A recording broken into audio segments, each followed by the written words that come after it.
Open Your Eyes is brought to you by the Belize Bank, our country, your bank, and Smart, bringing people together.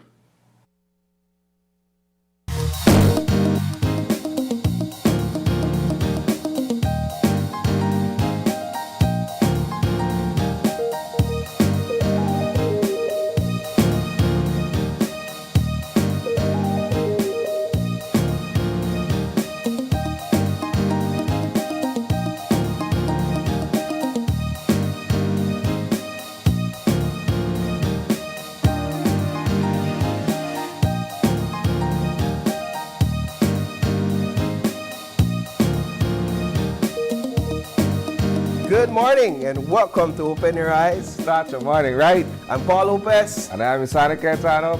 Good morning. It's Monday, the 11th of May, 2026, and we're on the heels of Mother's Day. We are on the heels of Mother's Day. Isani, what was Mother's Day like in your home? Fairly quiet, quite honestly. Yes, my family went to church yesterday morning, and in hindsight, I should have joined them. I don't know what I'm going to think about. But I think here was my immediate thought, right? I felt that my dad was going to go with the rest of my family to church, and I would have gone over to my mom and stayed with her during that period of time, only to find out that my dad didn't go either. But all is well. So my brother joined us, and so it was the four of us yesterday morning. We were talking and vibing and everything, and it felt good. Sometimes we need a little quiet. Yeah. You know, not everything requires, you know, loud music and food and everybody around and stuff like that. So for me yesterday, it was quiet. It was a moment of reflection, you know, and the fact that all of us have our own lives going on with our own families and stuff, we don't see each other as often as we should. And I know that my dad felt good that we were there along with him, with my mom and everything. But yeah, other than that, I was at home doing my own home thing as well with the family, and that was cool too. Yeah, I'm happy to hear that. And I definitely want to say shout out to all the mothers out there. I do hope that you were able to get some kind of rest or leisure over the weekend. Respite. Yeah, it's not always easy. I realized this weekend that if I really wanted my wife to get a break, I had to step in, and I really had to pick up the slack. And so throughout Saturday, she was kind of on a little retreat, nails, this and that. And so I really had to step in. By the end of Saturday, I was so tired. And it's not unusual of me to look after my daughter, but that day felt especially challenging. I think it was the sun though. And then we went to church yesterday, of course, had lunch, all the good stuff. So I do really hope that out there, you mothers, you feel appreciated. It's the start of a new week, Isani. May 11th, we are well into the month of May. It's just flying by. And we do have several items this morning we want to discuss. But before we do that, let's jump into our show lineup for this morning. In our first conversation, we're going to be continuing a discussion that we've been having in the newscast. It's all about mayorship and retirement. The mayor said they deserve some sort of pension, man. And so we have two excellent voices on this conversation. Mayor of Belize City, Bernard Wagner, and the Mayor of the Twin Tongues, Santa Elena, San Ignacio, Earl Trapp. You definitely want to lock into that conversation. In our second conversation, it's all about coastal resilience, erosion taking place across our coastal communities in Belize. And PACT has stepped in with an $8 million coastal resilience project in Belize. We're going to learn all about that and how that is set to change things where erosion and coastal communities are concerned. In our third conversation, Belize Labor Department, they're presenting Labor Education Session 2026. People always have questions about labor and labor issues. Well, we're going to see if we could answer some of those questions for you in that third conversation. And last but certainly not least, we're taking it regional. Motherhood, resilience, and building a Caribbean brand. On the heels of Mother's Day, we have a conversation about this topic. So Isani, what do we have for discussion this morning? All right, so 5 things you guys need to know before you leave home this morning.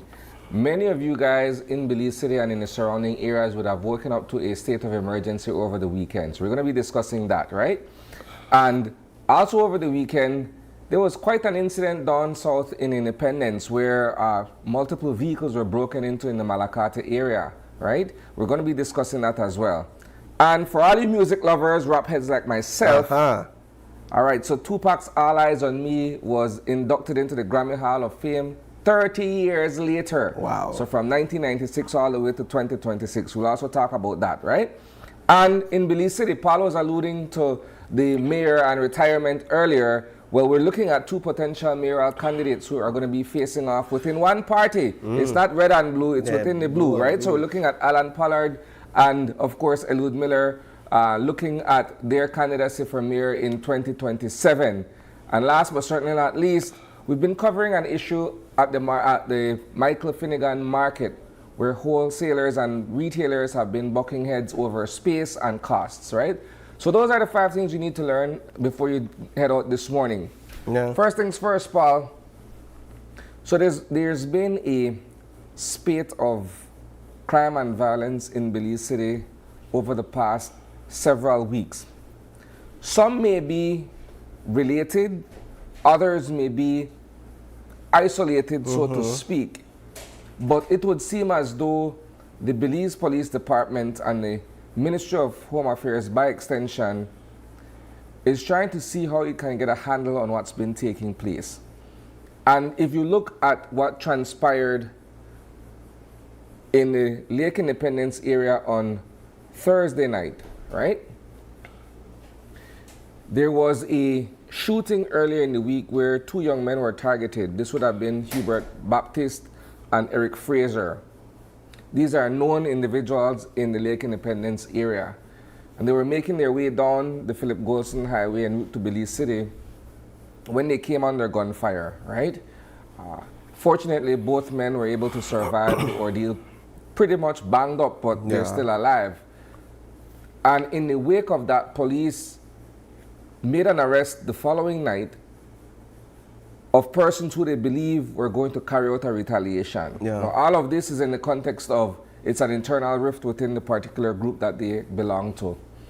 So while they were successful in thwarting that so-called attack, they weren't able to move quick enough on Thursday night when a young man was shot and killed in the very same area of Lake Independence. This would be Set Site, otherwise known as Gongolong, right? Yeah. So this young man was shot and killed. And it's also believed that these are related events because of an internal conflict within this particular group. That was one. The same Thursday night, and this would be the isolated one, a 16-year-old allegedly shot and killed a woman and injured other persons inside the bus right over there at the Northern Highway, right, by Belize Mills. But these are just the 2 most recent events. When you look at the young man Cambranes, right, when you look at the young men who were killed over the horses, when you look at other incidents where people are being shot, police department says, okay, man, time for me to put a lid on this thing. Fair enough.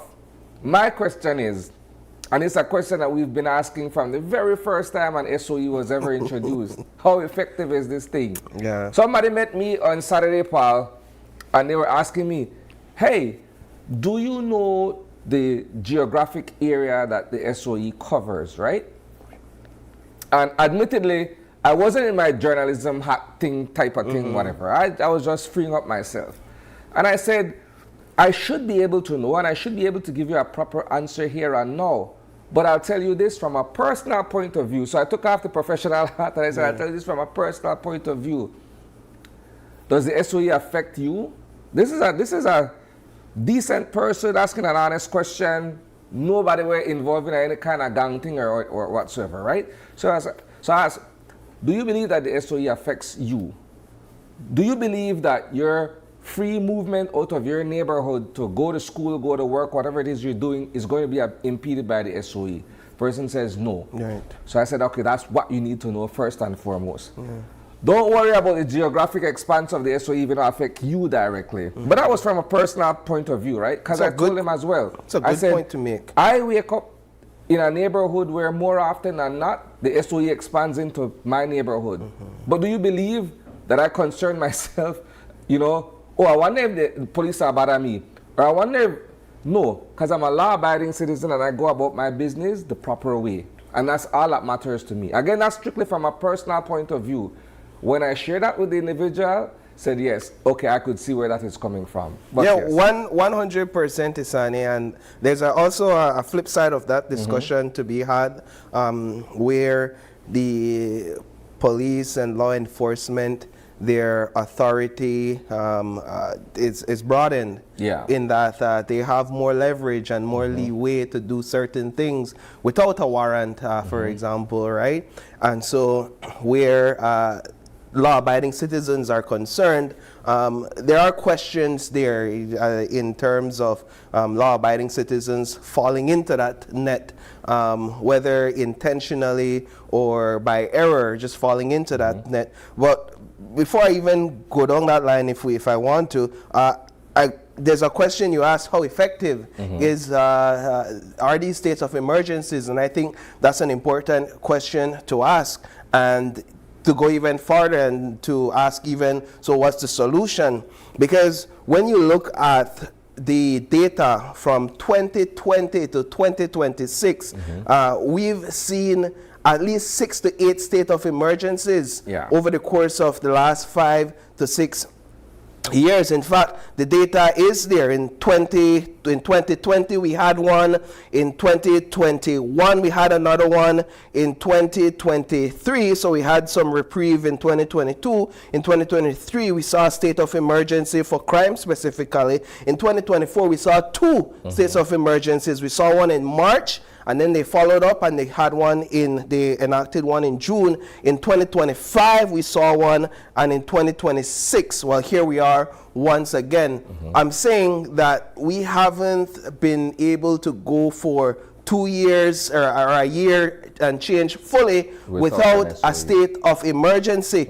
And what has it done? Well, it was effective in 2023 when we saw the murder count begin to go down, trend downwards. Well, it was most effective in 2024 when we had those 2 states of emergencies, and we had the then Commissioner of Police who boasted, who led over a historic low murder rate, the lowest we've seen in 20 years. So it was very effective in bringing down the murder count. It was very effective in bringing down those numbers. So if that's what we're after, if we're chasing data and if we're chasing numbers, well, let me tell you, we're going to see that. We're going to see that through the state of emergency, because we saw it in 2024.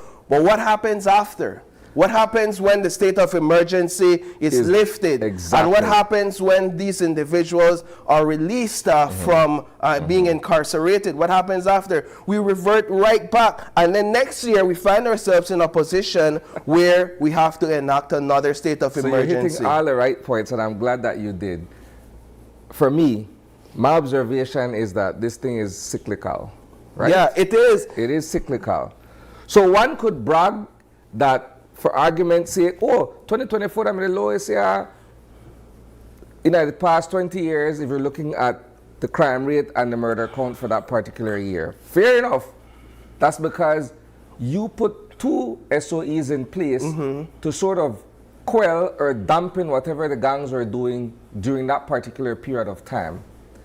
But the moment you lift it, everything goes back to the way it was before the SOE, which means that they're at war with each other, and citizen security becomes an issue. Our safety and so on and so forth becomes a paramount issue, right? In other words, some would view it as a band-aid solution. Because the moment you lift the 100%. Band-aid, you peel the scab, things start bleed over again, right? If it's not treated at its root, so to speak, right? But try as it may, the government of Belize, in its numerous iterations of the UDP, PUP, whatever, whichever government forms the GOB, right? Whichever party forms the GOB, they've still not been able to figure this thing out. I wouldn't even say it definitively, because there's not a one solution that fixes everything.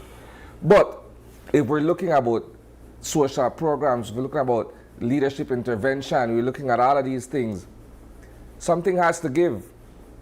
We've tried so many different things, right? And it seems as if though the gangs have only embedded themselves deeper. And when they go to war with each other, then man, woman, and child could easily get caught up in the mix of all of it. Yeah, right? and the situation is so volatile, Isani, that when the SOE is lifted, even though there are all these social programs, etc., it takes, in many cases, one incident for things to spill over. And I hear people asking, all right, so what's the solution? Well, I have two things to say, and I could wrap up here. The first thing is, well, the payroll, to find a solution, that taxpayers' money they go towards the commissioner's salary, the taxpayers' money they go towards the minister of police salary, the taxpayers they pay the Belize police department and those big heads to find a solution. So you can't come back to us and say, all right, so what we handle? What are the solution? And then they complain. Well, bro, that's why we are paying you, and that's why you're getting taxpayers' money. On the other hand, I also subscribe to a point that the staff officer, ASP Stacey Smith, makes and repeats consistently, that citizen security is everyone's business as well, right? So yes, but I gotta get paid for the citizen security. Still, I sit down and I ask myself, I reflect personally, how is it that I can make a difference? Where is it that I can meet these individuals on the ground in my community? And sometimes I think personally, from my view, I could do that through community work through the church. I'm engaged in the church, right? And I think that sometimes I could spur my leaders in the church on some more, and I could tell them, hey, let's see how we could get to these young men and find how we could meet some of their needs that perhaps leads to this. A lot more because my humble opinion, the church has been mute on a lot of I hear you on that. So bringing up the church is a bit risky at this time, and I get it. But there's two sides to the coin. One, you're getting paid to figure it out. On the other hand, it's also a part of our social responsibility to see what we can do to contribute. I will conclude by saying this, right? You're perfectly right in painting both sides of the coin, right? But I personally and I firmly believe that each of us have a responsibility to the community that we reside in or we grew up in or what have you, right? So I look at me and my situation, right? I never move out of Baca Martins. I move deeper into Baca Martins, and my mentality is I will try my best to be able to help the young men who are willing to, make something of themselves despite whatever the situation is that they would have placed themselves in or found themselves in back there. So, if I need certain things get done, I don't look upon the fact that either a gang member or whatever. Because if that's the case, then I wouldn't interact with many of them. But I know who I am, I know where I come from, I know what my history has been with them. So I try to help them to help themselves, right? And I think that my personal approach, that kind of steers them away from being actively involved in criminality and stuff like that. But that's my responsibility. I can't speak for the next person. I can't talk for my neighbor or anybody else in that community that looks at them a certain kind of way, right? But I think sometimes when you come from the belly of the beast, you get a better understanding of how certain things work. 100%. If you're not of it, you look at it and be like, I know I deal with that young boy there. Yeah. Right? I was once the very same thing that they're dealing with was what I had to deal with. And I realized a lesson from that is, what is my responsibility? How do I help shape the change for them if they want that change for themselves? Once you could do that, Bedouin, and once everybody have that in their mind, we have a good place to start from. But we got to move the conversation along, We do. Right? We have the time for maybe one or two more conversations. So, down in Malakarta this weekend, a woman sent out a Facebook post, right, showing a bunch of vehicles that were broken into. And it seems as though from what I'm gathering, it's not the first time this has happened. Now, why Malakarta? Well, Malakarta is what we would describe as the landing point for persons who are on the other side of the lagoon to go over to Placencia, right? That's like the shortcut, then you just go across the lagoon as opposed to driving all the way around. But I don't know if they have any security work in this particular area or police patrols or what have you. So when these motorists park their vehicles there, they're at the mercy of whomsoever, right? And someone got the best of them. All of these vehicles were broken into. So all of them glass or whatever, if they broke into the vehicles themselves and took out whatever items, then we're also dealing with that aspect of it. But I gather that this has to be a headache for people who park their vehicles there and catch the ferry over into Placencia. Yeah, so we heard or we saw a comment from a community leader in that area, and we'll get some more hopefully from him later this morning. But what Mr. Emilio Zabani is alluding to is that this is not the first time this has happened. He describes this as a fetish for breaking up vehicle windows. And he's essentially putting the individual on caution or on warning to say that the law enforcement will catch up with you and you will be jailed for it. This would be something frustrating for me to meet after coming back from a trip to Placencia to find my vehicle vandalized in this manner. Or however you do it, right? And so it's certainly something we'll follow up on, and perhaps security cameras, if it's not already installed, can be installed there to help the situation. All right, so if we follow the order, yes, then this is a conversation I was waiting to have. Right. Are you a Tupac fan? I had a period in my life where I went back and I listened to a lot of Tupac and a lot of Biggie because it wasn't in my time that these guys were really popular, so I had to go back one period of my life and I really became fans at that point. All right, so in 1996, right, I was a second form student. Yeah. And Tupac had just released this double album, All Eyes on Me, right? And this is the thing. This was pre-internet, Belize, and all of these other things, 100%. Right? So if you're in the know at an early age or at that point, you're in the know. So I could say I was far ahead of the Tupac curve, right? So I used to study this album, like first song on disc 1 to the last song on disc 2, and I studied it religiously, and there was something about it, right? There is the lyricism, there is the production value, but there was just this vibe, right? I don't know if you've ever listened to something and you appreciate what is being sung and how 100%. It comes together, but there's still something above that every time you play it, it feels brand new all over again, right? And so that was how All Eyes on Me felt for me. And many of my peers who, we were in love with the thing, right? Fast forward to now, it's 30 years later.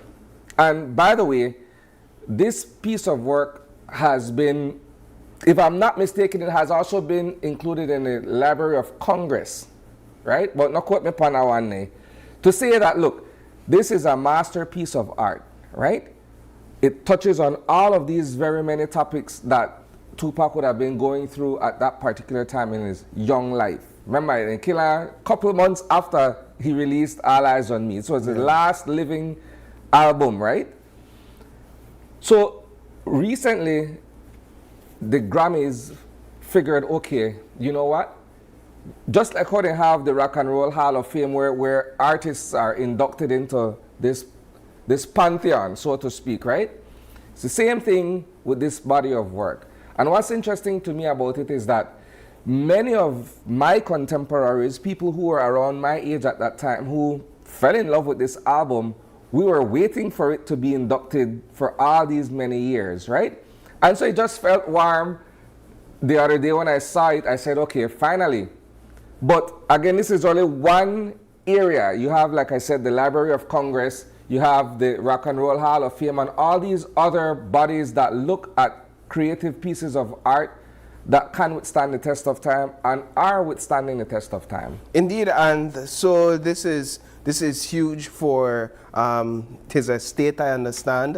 This is huge for his family. I know you had some notable artists from his time that were there to celebrate this night as well. I'm a bit out of touch in terms of the impact of the album on that specific time period, but I'm very much in touch in terms of the legacy of the album and in terms of how it has influenced many artists that has come behind. And I think it is because of that impact and the gravity and the weight of the influence of that sort of masterpiece that has made it worthy of the recognition that it is receiving today. All right, so before we move on, quick question. What's your favorite song of All Eyes on Me? Put me on the spot. Is there a song called All Eyes on Me on All Eyes on Me? Yes. Exactly. That's right. the title track. Exactly. So there, I think that is my answer. Well, we do have to wrap the conversation up. We have Mayor Bernard Wagner and Mayor Earl Trapp. They're already in the building. And we are anticipating this conversation for sure, and I know our viewers out there, you're looking forward to us chit-chatting with both mayors about retirement, about pension, about mayorship, their long their long service term. And so what we're going to do right now, Sani, is we're going to take a quick break. When we come back, we're going to be joined by Mayor Bernard Wagner and Mayor Earl Trapp. Stay tuned. We'll be right back.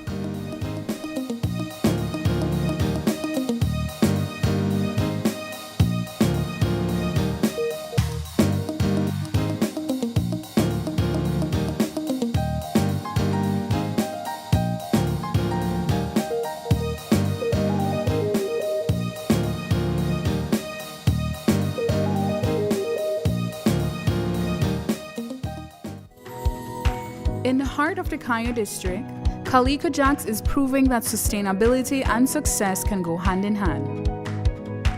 When Calico Jacks wanted to move to solar energy, the biggest difficulty for us was the finance. Belize Bank believed in our vision, and we are very happy and grateful that they gave us this opportunity for the financing.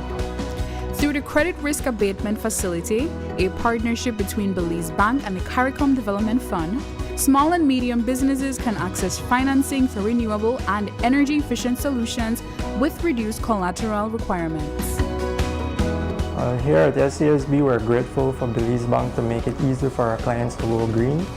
We're proud to work with businesses like Calico Jacks to help them lower their costs and their carbon footprint. At Belize Bank, we are powering Belize's transition to renewable energy, one business at a time. Together with our partners, we're making sustainable financing accessible for all. Belize Bank, financing a greener, stronger Belize. ADM Belize Mills are the proud producers of Bebe Agua, La Gitana, and Purity Flour. ADM Belize Mills, the breadbasket of Belize. ADM Belize Mills es el orgulloso productor de Bebe Agua, La Gitana y Purity Flour. ADM Belize Mills, el granero de Belize. If printing is what you need, then Norman's Printing House is here for all your printing needs.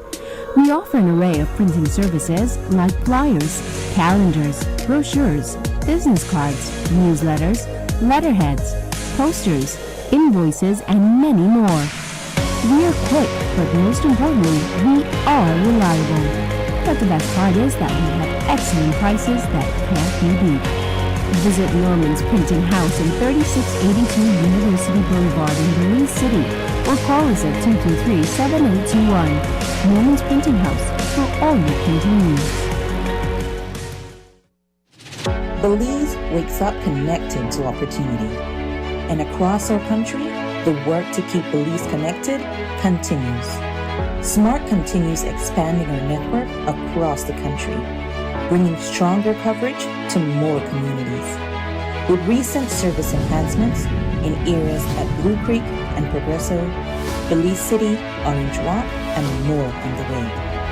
We're bringing education closer to home, empowering entrepreneurs to grow their businesses, supporting industries that drive our economy, and keeping families connected wherever life takes them. With every expansion, we are investing in the infrastructure that moves Belize forward.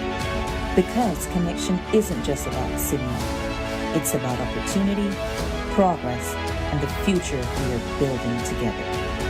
Smart, bringing people together.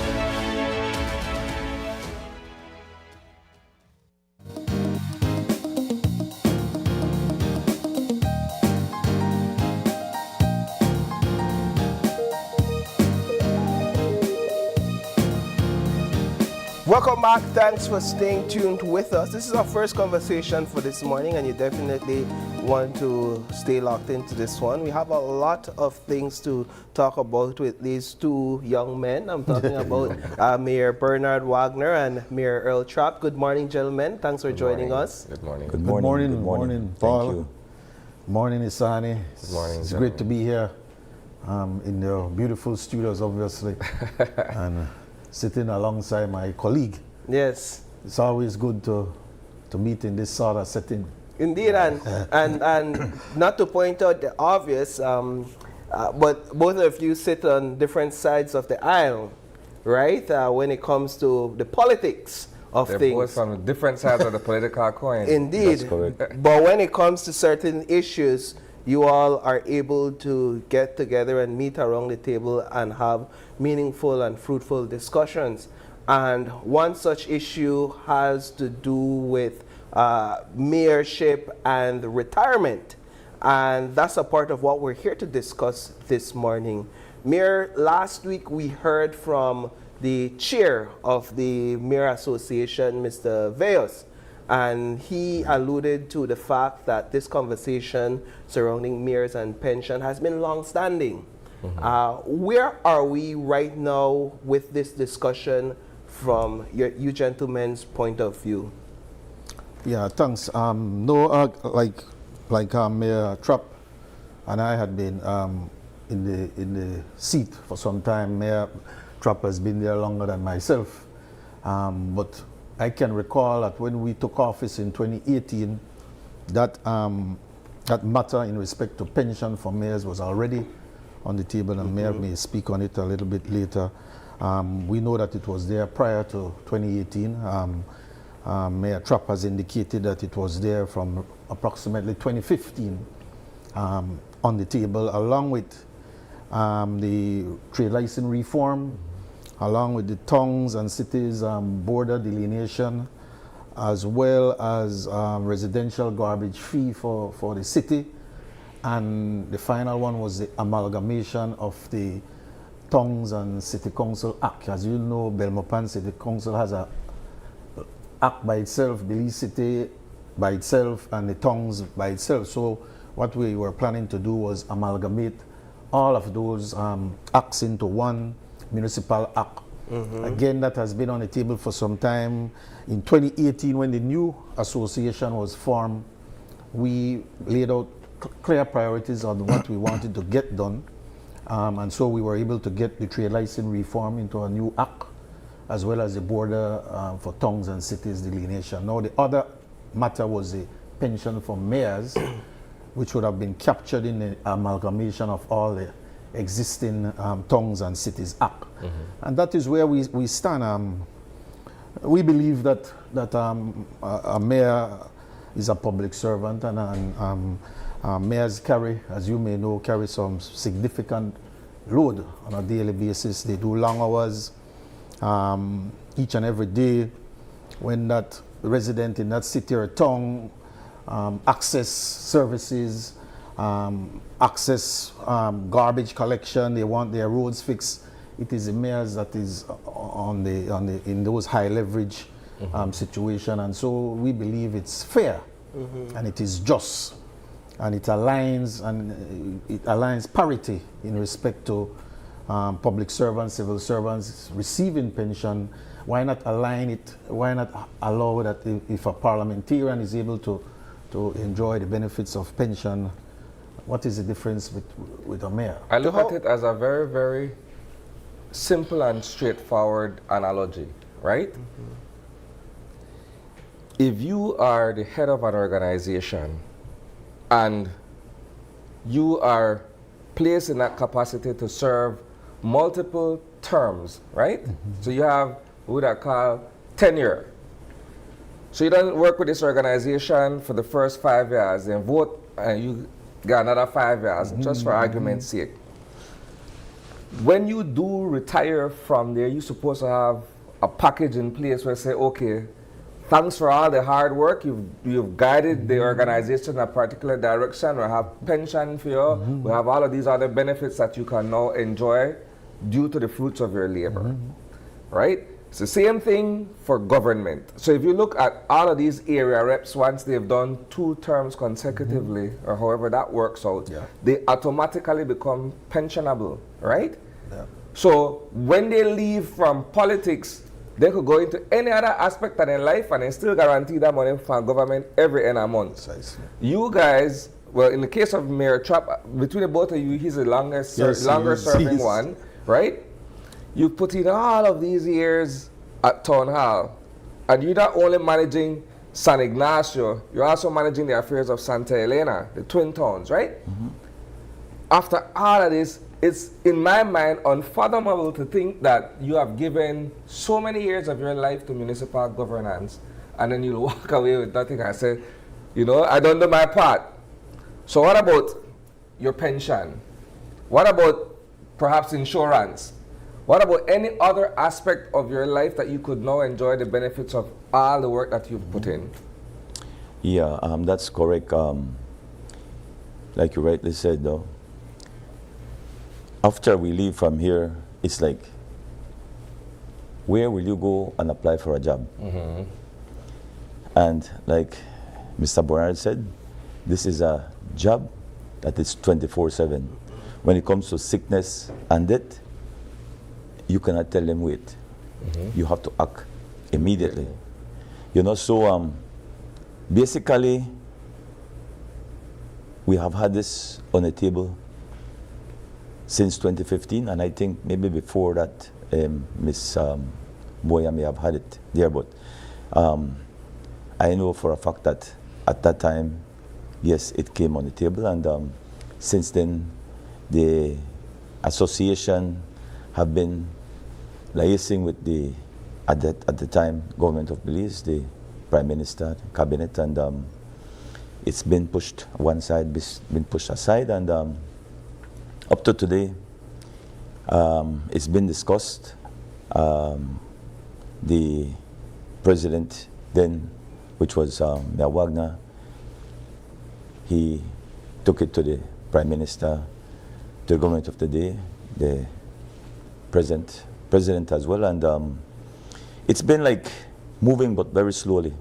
You know, but I think it's very important that we get this into law, because it will serve more purposes, no? And one very important purpose will be one that it will attract more qualified Belizeans that want to serve their country in that capacity, and one that will know that at the end of the day, once you serve properly, because for you to be re-elected, if you weren't doing a good job, you will not be re-elected. It's not that easy, I can tell you. Yeah. So you have to have been doing something good for you to be re-elected, second and third. You know, and I think, if I'm not mistaken, we were proposing 3 terms? 3 terms, yes. 3 terms. It's not like the ministers, they only serve 2 terms. And 3 terms is the equivalent of 9 years, really, yeah. right? And in that leadership capacity, again, speaking from my own personal point of view, that's more than sufficient for you to become eligible for any benefits going forward. Precisely, and it's not a huge ask. It's a, it's about really parity. It's about equity. It's about just and I hear the arguments and the chatter. As you know, there's always chatter, but mayors carry they shoulder huge responsibilities on a daily basis. And we are the first responders when there is a disaster, hurricane threat. We are first responders. We are expected to be in that EOC, drawing before and during and after, to lead the cleanup. That is the duty of a mayor. And I'm saying that, listen, if a civil servant qualifies for pension, if a parliamentarian, what is the difference with the mayor? Why? Right? The question is, why not for the mayors? And that has been evaded for some time. Why? Because we don't have the political will. We are not bold enough to make that step, and it has been successive administration have really been just pushing it aside and not addressing it. What is the heart behind this idea that mayors initially weren't supposed to get a pension perhaps after serving for 3 terms? Why was that placed in law, or why was it absent? Okay. If so, I look at it as one where leaders eventually look at after their well-being. That's one, no? It's the same. Before, when did that come into law for the government, for ministers? That's a good question. When did that come into law? I mean, the ministers of government are looking out for themselves. They have seen, I have seen ministers served this country, and I mean, it's life. If you don't plan proper, you will end up walking the street sides with nothing in your hands, you know. And then, if you notice today, it's not a sin, it's not a shame, but many retirees have gone into security guards. You know, maybe Mr. Wagner and myself might have to go into security. I sure know a bit better off than that, because one of the conversations being had is that in the absence of a retirement plan or a pension plan, there's a bit more. It's a bit more. Attractive to be corrupt. Yeah, but you don't want plain to and straight. And you are speculating. The people who are making that chatter is speculate, and you don't want to go down that road. That is a road to nowhere. You understand? You want. But it's a reasonable. I get what you're saying. It's a reasonable assumption, though, for anyone on the outside looking at this. We're not accusing any of you. It's not an accusation. Simply saying it's an assumption that look, if there isn't something in place for you guys to retire to or retire with, then while you're in office, I can't blame you for look out for yourself. I take it back. Life after politics has to be this for me. What he's saying is that it creates a perception out there. Yeah. So having this into law, it will, for sure, if you have been giving 100%. Now that come into law, you might give 150% more into the city. You know? So I mean, it's just. Yeah, and I listen to me. This has gone through UDPs, PUP, myself, and Mayor Trapp. This is a bipartisan approach, and you know that in history has shown that when bipartisan come together, we are able to change a lot. If you look back, the United Nations was a sort of bipartisan approach when you had China, United States, UK putting together the charter in 1945 for the for the United Nations to come. Bipartisan, having myself as a different political persuasion and Mayor Trapp, coming together and say, listen, this is the right way to really ensure that our mayors are taken care of. No, it could be UDP, PUP mayor. It could be that and we are not saying that it will not be a contributory sort of mechanism in place. It has to be a shared mechanism. My staff at my office, Belize City Council, they enjoy pension benefits. We have put in place this sort of structure for them to enjoy pension benefits. And so why not the mayor, after you have served 2-3 terms? And we are not looking at just ourselves. I am certain that we are looking at rolling it back to at least to the point where when the act was put in play, where the mayors are elected by the people. We could retract it to there. I'm certain that the past mayors who have served the city and who have served the tongues well will see this as a sort of benefit for them. What's the structure that the association is proposing in terms of this pension scheme? Well, I believe that first of all, we are speaking to a pension for mayors.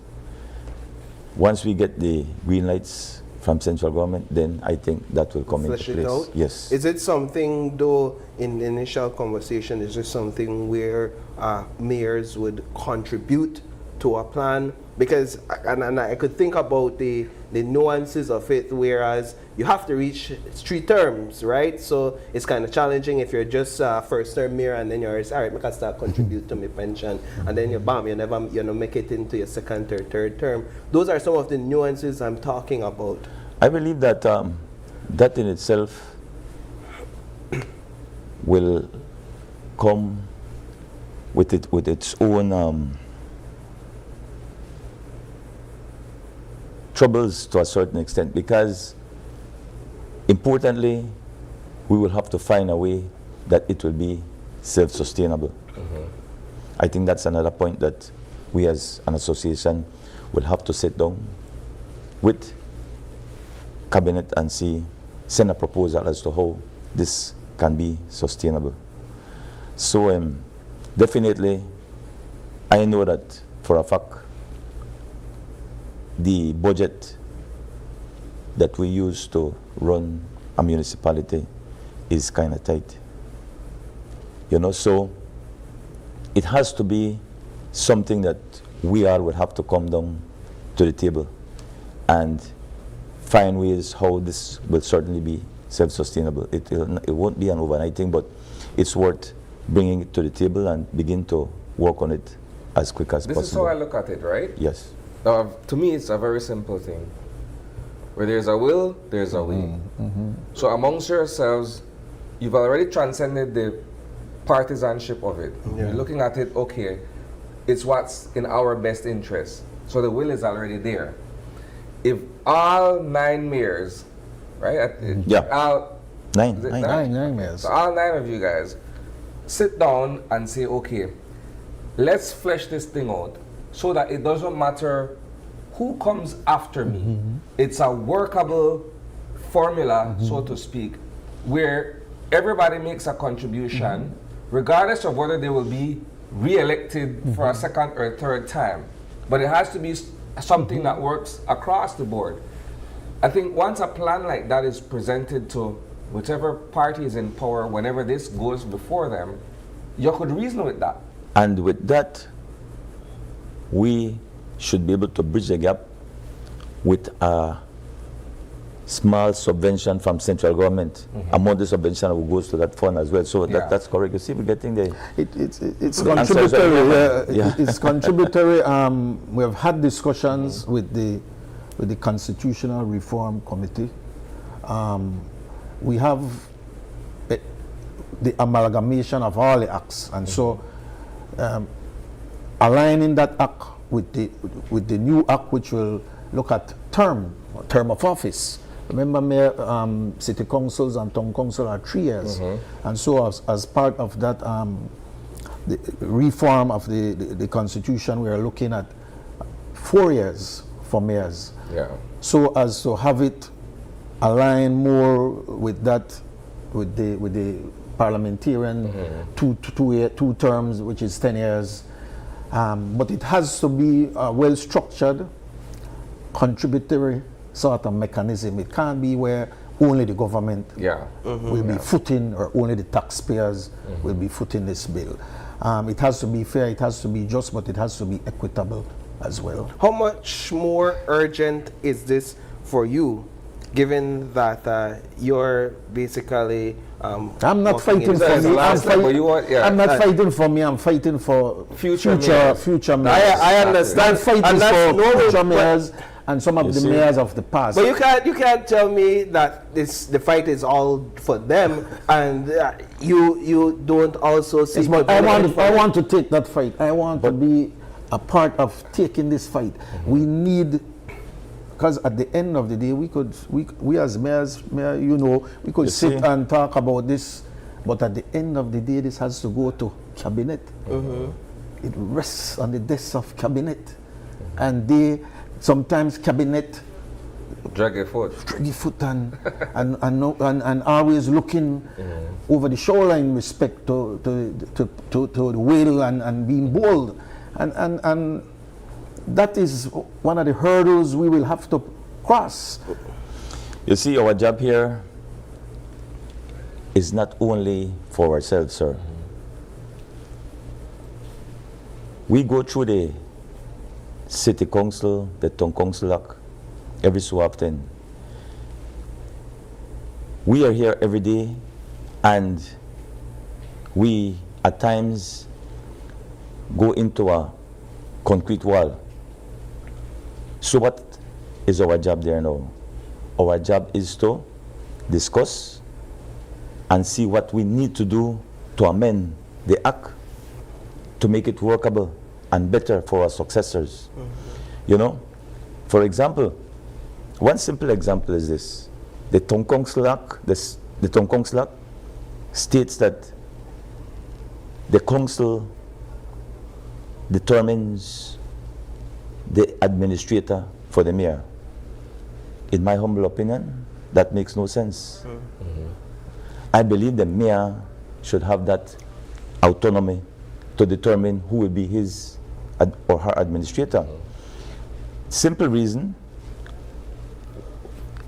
it's not everyone that thinks like me or like you. I came in and I met an administrator from the other party, one that is not aligned with my vision. Exactly. And he or she can do a lot to oppose. Yep. And now with the city council act, which differs from the town council act, one whereby the administrator basically runs the city. Then that's where the problem will come in, and that's the reason why I believe that is something that needs to be amended as well. You are in a unique position, though, Mayor Trapp, where the majority, or a lot of those, correct me if I'm wrong, the majority of those on your council are not from the United Democratic Party, correct? Last term. So this term, that has increased. It's changed. So it flipped. Okay. Now, Mayor Wagner, what has been the hold up? How is it that we're unable to get this retirement or pension scheme in play, when one would argue that the time is ideal, given that 8 of the 9 mayors represent a party that has the majority and is a ruling government? Comes right back to political will. And it comes back, it always comes back to political will. Do I want to transform, or do I want to preserve? That is the question. And listen, this is not a PUP, it's not a UDP matter, this is a mayor's matter. This is a situation of parity, of justice for the mayors. The mayors, they log significant hours on a daily basis. The mayors, when you, as a resident, you put out your garbage. Now, let's give you this example in the morning time. You expect that when you come in the evening, that garbage is removed. That is part of local government. When you drive on a street and you experience potholes, who you call? You call the mayor, the city council, you don't call the area rep. It's always the mayor and the city council. So how can you look me in the eyes and tell me that you don't deserve a pension? Because the civil servants and the parliamentarians are more equal than you. Is that fair? Is that just? No, it isn't. And I think this is one issue that I'm able to see eye to eye with any mayor or any elected official who I believe has met what would be the minimum requirement, right? So if you don't need three terms, in my opinion, it's more than fair. Like, I wouldn't offer myself for any public office where I'm there for a prolonged period of time and walk away with no nothing. incentives. Yeah, man. Like, Yeah. it doesn't. To me, it doesn't make sense that I would engage myself in something like that. And I'm thinking that for other people, that's how they should be looking at it. Because if you get into it and you're running 3 or 4 consecutive terms and there's nothing, then like what Paul say, you probably have to start look for something and entice your pocket with you. Yeah. Now, gentlemen, this is for the sake of time. If possible, Zani, I want to just switch the conversation a little bit to talk about the fact that the municipal elections is coming up, and both of you are in different positions. You, Mayor Trapp, you're saying that you're taking another stab at it. Still got life in and big up to you for that. And Mayor Wagner has clearly stated that he's riding off into the sunset. He's riding off into the sunset, and that creates different dynamics in your council and at the city and town hall. For you, Mayor, you've received a lot of criticism for endorsing Eliud Miller. Your son-in-law. Yeah, well, put it simply like that. You have an opinion? If I have a personal opinion. No, but I always have an opinion. Everybody has their own opinion. We have lots here. And me endorsing someone does not guarantee, because the will of the people will prevail. But I, as a current mayor, who have been around the young man for some time now, see the qualities, right? See the work ethics, see the moral values. Dedication. Yes, the dedication. And it has been not a hand golden spoon. No, it has been about working, preparing. Because when you prepare, you are able to meet the opportunity. And Eliud, in my view, as a young person, has all the qualities to be a great mayor for the city. How do you respond to the criticisms that with your authority and the relational ties with Mr. Miller, that essentially you have helped to make way for him and put roadblocks in place for another potential candidate by way of Mr. Alan Pollard, who has topped the polls in at least 2 of the 3 elections that he participated in? No, I am a fair person, Paul, very fair. The 2 young men, actually Alan and myself started in 2018. Bright young man as well. But we continue to enjoy a sort of very professional relationship. He is the councillor responsible for work, so he carry out an extensive portfolio, one of the huge portfolio in the city, and clearly Eliud and him are 2 viable candidates. Again, I have my right Yes, to you choose who I want, but the people will have their right to choose as well, and I stick with that. So what do you endorse going forward? An endorsement of Elude or a mayoral convention? Which do you prefer and why? That will be a party decision at the end of the day. But you have an opinion. Yeah, I have an opinion, but I would prefer that the party makes a decision. You're the couple for me. When it comes to your leadership, Mayor Trapp, many might ask, what's the motivation behind taking another stab at it? Personally, I came into this council as a mayor, as a councillor, almost 24 years ago, and with a vision.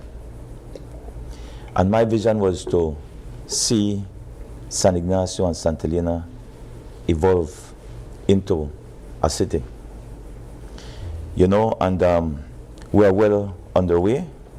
And like Isani said, you said just now in your opening that, yes, I believe I still have juice for another term, if it's God's will. And then we see what happens thereafter. But that is what have been driving me. We have reached to this level in terms of developing into a city, or city level, city standard. And by pushing an additional 3 terms, I believe that can be accomplished. And then it will give me more time for a succession plan, you know, to continue to mentor one of my associates there, and hopefully they can continue with the baton. Now you are, what do you understand will take place in your town regarding who may be your challenger? I understand the dynamics is such that one of your council members will likely challenge you in this upcoming election. Again, I am there. I'm preparing to represent the United Democratic Party. Who the People's United Party put, then that's their thing. I mean, then it's a challenge moving forward. But I, as per normal, have always done my work, built relationship, and I've been working for anything that comes ahead of me. And at the end of the day, you rightly said, the people will decide what they want, if they want us to move forward. Yep. Yeah, indeed. Now, gentlemen, before we have you all leave, I can't let you go without talking a bit about the citizen security issues that both of your municipalities are facing. Mayor Wagner, the city you serve, is now under a state of emergency, and Mayor Trapp, we've seen where your municipality has experienced its own share of violence. Recently, the homicide involving 2 employees at the council. Mayor Wagner, how did you take the news over the weekend that once again the city is under a state of emergency? Again, state of emergency is never something that you want. It is never good for business. It is never good for commerce in a city. But it is a tool that is used to really curb tensions in the streets. I do believe that we have seen that when these sort of mechanism is used, it usually quell the heat, and we are able to get back to some normalcy. But I, as a leader, want to see more long-term plans and solutions put in place to address this crime issue once and for all. We have to, again, it has to be, bold decisions has to be made in respect to how do we continue to have situations where teenagers are killing, murdering women, children, without any regard for the value of life. Right? We have lost the value of life by many of our young, up and coming children, because life is precious. And the mere fact when you see young teenagers walking into restaurants, walking, robbing, murdering, we have lost the value of life, right? And so we have to look at it as from a leader's standpoint. How do we get back? What are some of the systems we need to put in place? The family values, getting back to that family unit, right? We have so many children, single mothers, and that is where some of the big problem. Parenting, very important. When we have a breakdown in the family unit, then we have a breakdown in the immediate community, then we have a breakdown in the cities, and we have in the towns, and then in the country.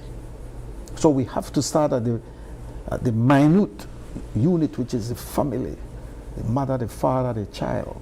And for you, Mayor Trapp, finally, how do you assure your residents that you are among those leading the charge to restore citizen security in your community? Well, I believe it boils down to one simple thing: political will as well from central government. Because if you notice, many of the crimes that have been committed comes from motorcycle drivers. And what are they wearing? A close-up helmet. What are they wearing? A mask. We are out of COVID-19 since how many years now? So I think that needs to be visited. You know, and as simple as it may sound, we have to pass a law if it means that we need to bring back safety and security in our midst. You know? Bring back one simple thing: no cover-up helmet over your head. That's basically it. And you give a timeline to change that.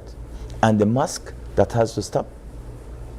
And that will certainly begin to curb the rate of crime as it pertains to motorcycle drive-by shooting. So that's one way to start. All right, gentlemen. Well, we want to thank both of you for joining us this morning. Very fruitful and insightful, excellent conversation. And we'll be looking forward to hearing more from you all, even as we lead up to the municipal elections in a few months. We're less than a year away, right? And things are really boiling up and getting exciting. So I forget the amount of days. Wow. Okay, you're keeping track. Yes, I our calendar by your desk. Near Wagner already dashed your calendar. Time for that number. Gentlemen, thank you both so much. Great, it's been great. Thanks again. No problem. All right, so we're going to take another break, and when we come back, it's all about PACT and coastal resilience. Stay tuned. We'll be right back.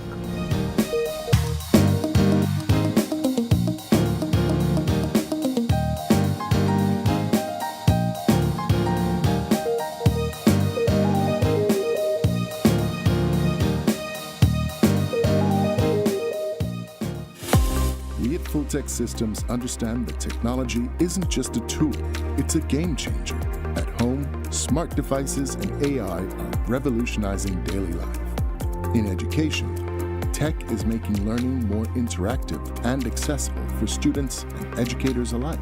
For businesses and government, it's driving innovation, streamlining operations, and unlocking growth, leveraging tech for better services, infrastructure, and security. At Full-Tech Systems, we help you thrive with cutting-edge solutions, partnering with leaders like Dell, HP, Microsoft, APC, Fortinet, Cisco, and Tomy. We deliver the right products for your needs, whether it's boosting efficiency, improving customer engagement, or scaling operations.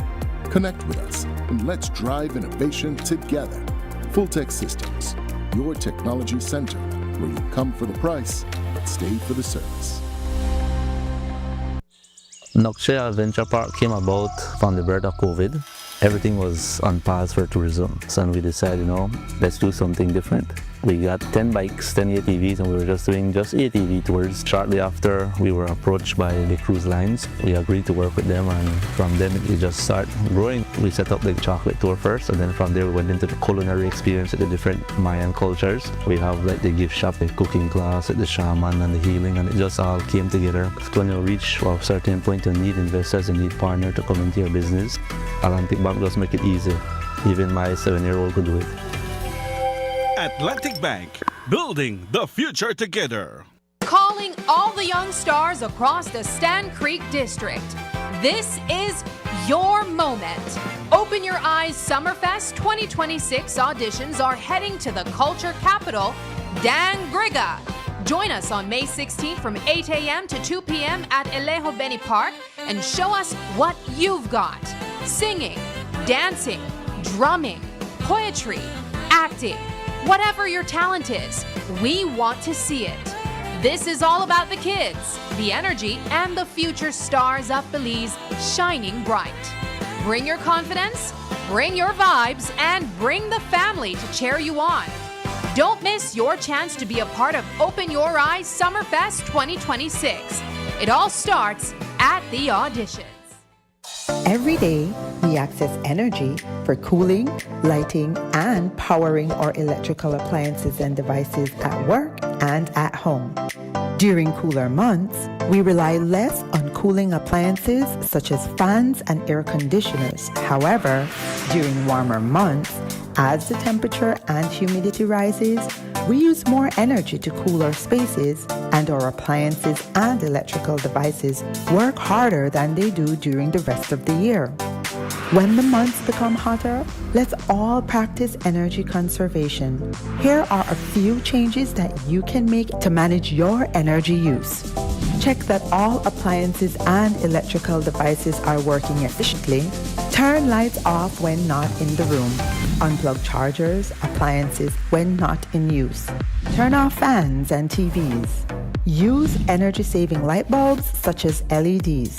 And look for the Energy Star products when purchasing appliances and electrical devices. These easy changes can reduce energy use and costs. You can also monitor your energy use during the month by reading your meter and calculating the reading using BEL's bill calculator on our mobile app or by visiting our website. Let's all save energy.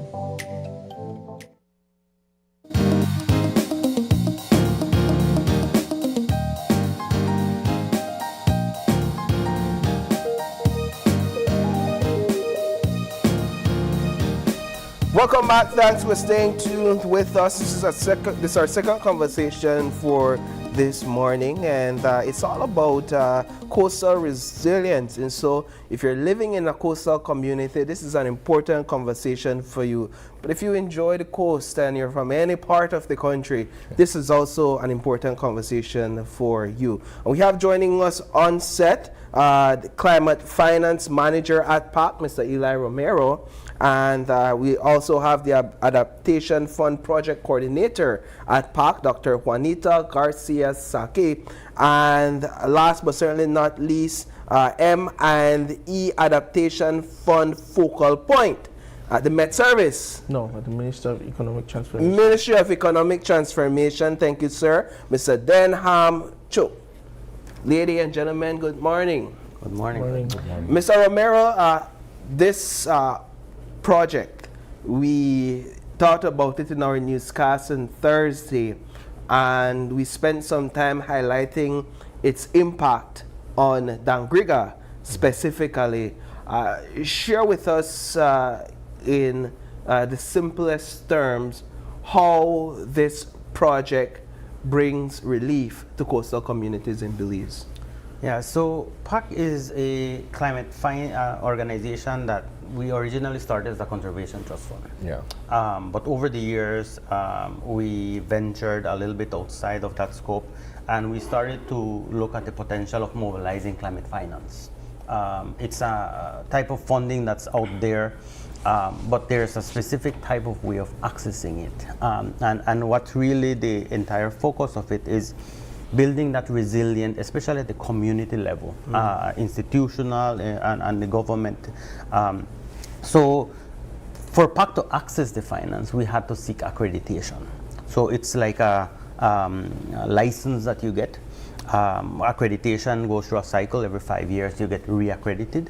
But it's really for the funds to be able to see that we can manage their resources, we can report to it, and we can account for it. Because really and truly it's not PAC resources that we're spending here. It's external resources that have been donated by various governments across the world.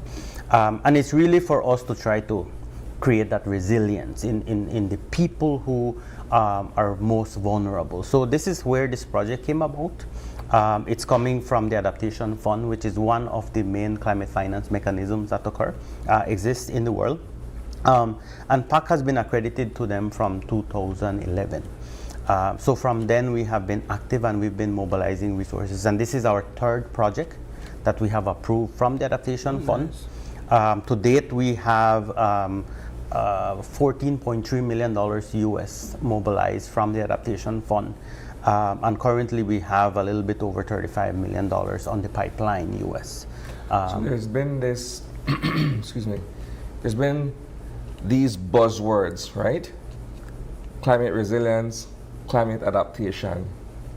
And so while we may be able to understand what those terms are at our level, when you go to these communities and you're trying to work with them to understand the impacts of what's happening with our climates upon their respective communities, how do you approach them to get the buy-in so that these projects are successfully seen through?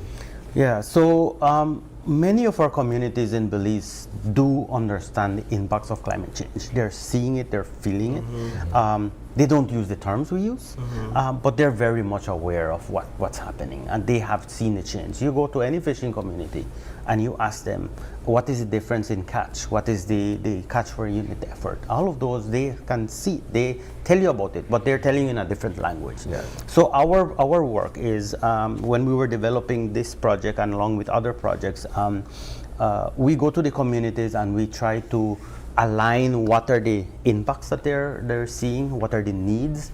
Adaptation Fund is focused on adaptation impacts, which really means how much impact you're having on people.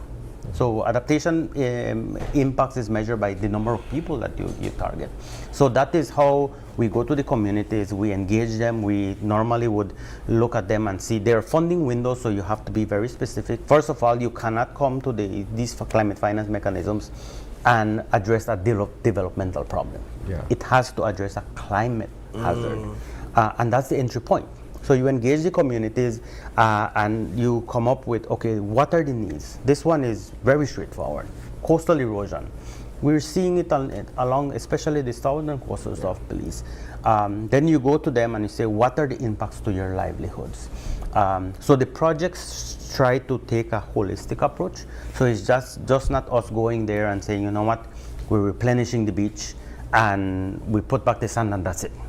There's a whole other set of components that Dr. Sake can talk about, which are the interventions that the project looks. And that is what really looks at livelihoods, looks at the institutional structure, the institutional capacity, data for us to be able to take informed decisions, and then the actual intervention of returning the sand back to the beach. So perhaps you could bring Dr. Sake into the conversation. What is it that the fund expects from this project when it comes to on-the-ground and people impact? Sustainability for sure, because everything that we do has to go beyond the project. And of course, for that to happen, we need, like you said, rightly, community buy-in, because these projects are not going to be sustainable if we don't have the communities who will benefit in the short and long term. So for one, it is that we're going to see beach improvement, erosion, we won't say completely stop, but at least we're going to put in place some mechanisms that will prevent further erosion.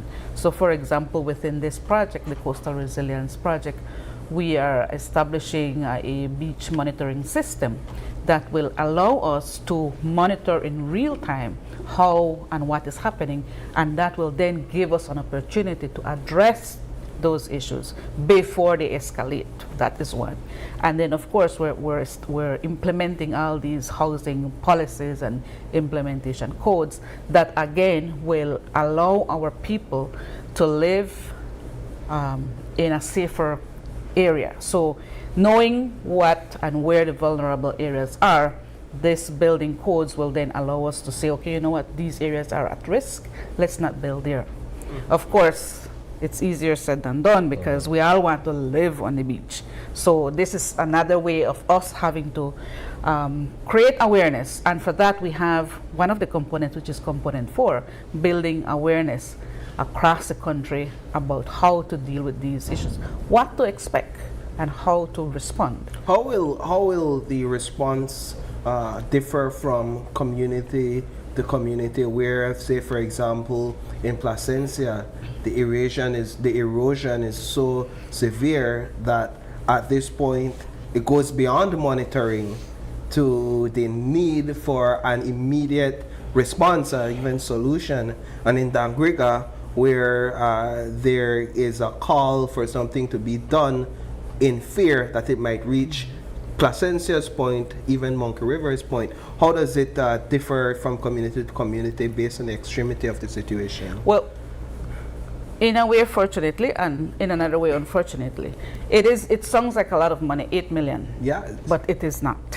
So we cannot address everything. We will do a pilot project in Dangriga, and then hopefully lessons learned from that can then be adapted to the other communities. The beauty of it is that, yes, they will all benefit in learning and experiencing and seeing what can be done, because really there are 4 components, and each component is at least one, not necessarily 1 million, because about 1 million, but we have a monitoring program for beach erosion. We have a beach pilot project restoring the beach in Dangriga. We have the piloting or implementing the National Climate Change Communication Strategy, and we have all these other governance structures that we need to strengthen.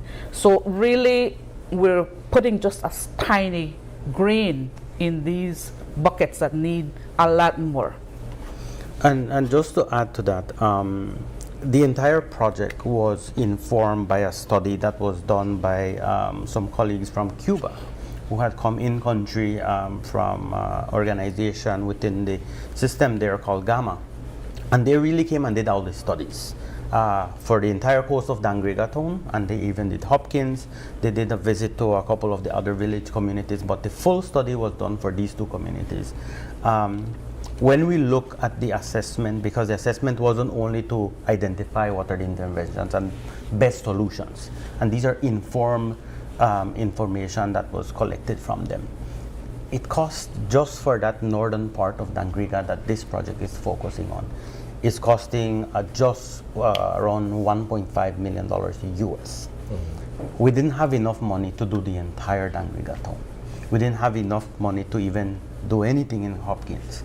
And we do understand, and this is I think this has been very well documented in country, is Hopkins, Monkey River is in a very similar situation. Yeah. Placencia is getting far worse.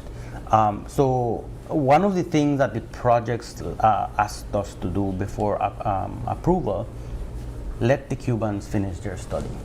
This will inform what are the best interventions, because just putting stones or just dumping sand on the beach is not an informed decision or informed solution.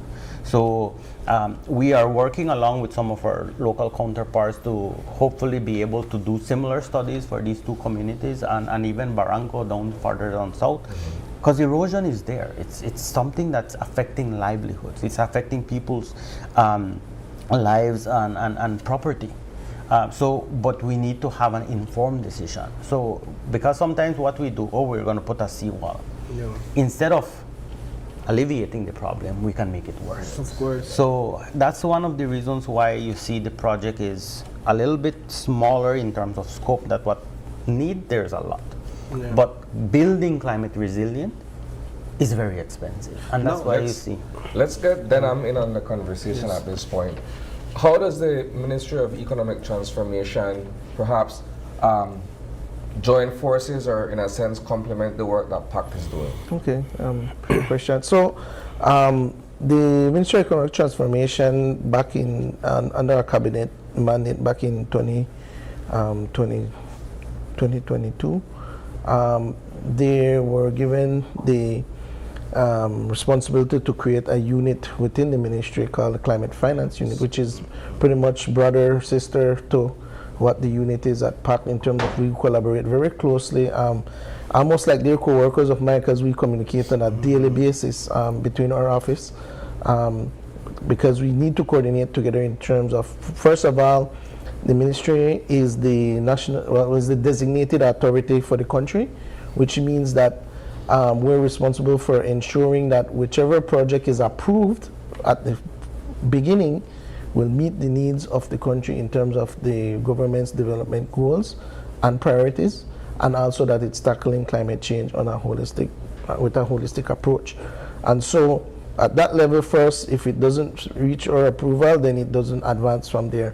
But beyond just the first point of stopping to get the approval, we then don't just let go of the idea with them. We work closely to ensure that everything is planned out properly, the development of the project, to a point where it is an actual proposal that can be submitted to the funding agencies to get the support for approval and actually gain access to the money. So the Climate Finance Unit within the Ministry of Economic Transformation, our primary objective is to maximize efforts to bring more climate finance to support the adaptation of our country to climate related issues. We recognize quite a while now that from the inception there are opportunities to access climate finance, and so with the establishment of that unit we are now more as a country better at a better advantage to be able to get the support that we need. How much participation have you had over the years in securing these grants or loans? They're grants, right? Yes. So primarily they're grants, but there are certain conditions with certain entities where they would require that we do some kind of blended financing. Maybe we'd have to do a small component of a loan to mix with the grant, depending on the scale of the project. But the majority of our projects are trying to focus on grants. So yes. Okay. Good. So no. Go ahead. Just to kind of throw something else in there, right? Has the Ministry of Economic Transformation also been engaged with what's taking place in Monkey River? Seeing as though it's also the area representative for that particular constituency. So yes, rightfully so. The Ministry of Economic Transformation has been involved directly with the restoration project that has been happening in Monkey River, which is trying to tackle the same situation with beach erosion per se.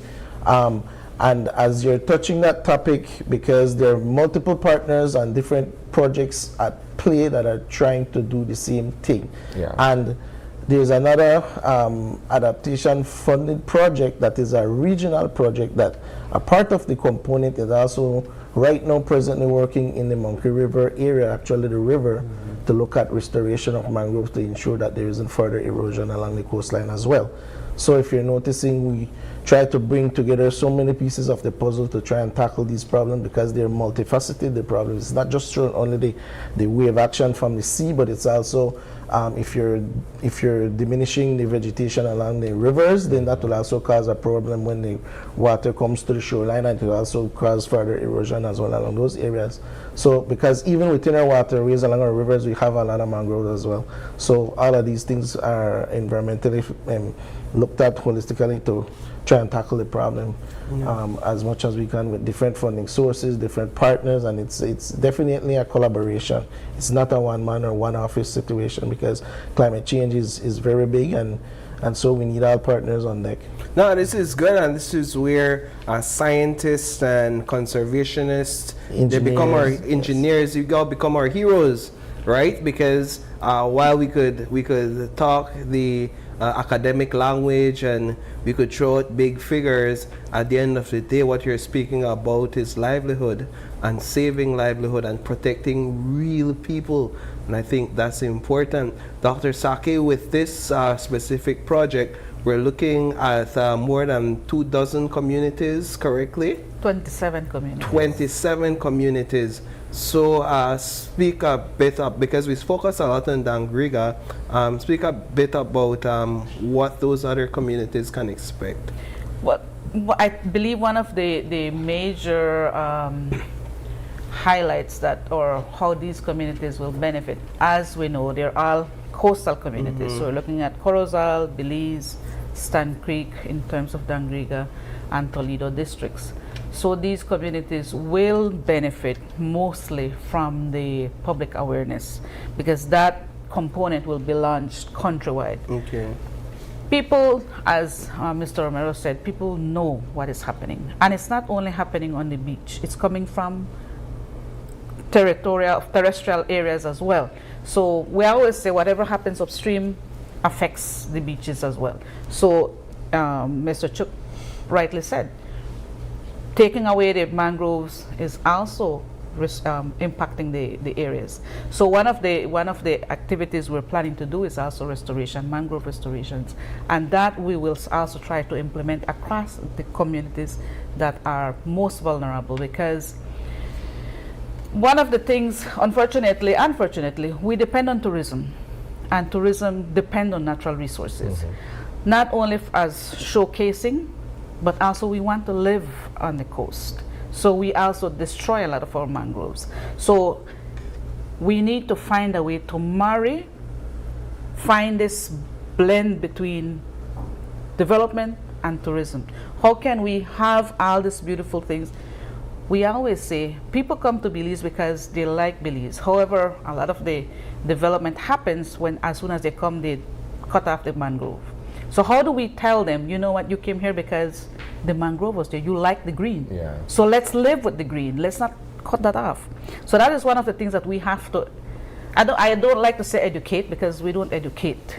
We enhance or we build awareness. Right. But we don't educate people, because that's a different level. I've been there for an entirely lifetime of study. So, Yeah. But we do create awareness so that people understand that yes, it's beautiful, we want access to the beach, but let's keep also some green. Let's restore wherever we have already destroyed, then let's bring it back, and if it's still there, let's use it but not destroy it. Excellent. Well, we want to thank you all for being such amazing guests this morning, and we want to say keep up the excellent work, and we'll definitely be keeping a pulse on this project, specifically in Dangriga.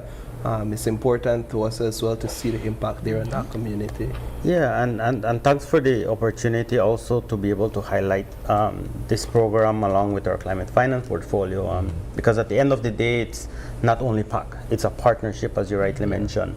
The project is implemented by PACT because we're the vehicle to access the finance, but a lot of the work is going to be executed by local partners. As you recall, we have several executing entities that are part of this program. We have the National Climate Change Office, the National Meteorological Service, the National Hydrological Service, Coastal Zone Management Authority and Institute, Ministry of Infrastructure and Housing, and then we also have the Dangriga Town Council. That's a big partner in this, and Denham represents the ministry that really provides a lot of that national guidance. So it's a partnership along with the communities, and we thank you to highlight this for us, because I think we start here by creating these opportunities to create awareness about them. Excellent. Well, thank you all so much for joining us this morning.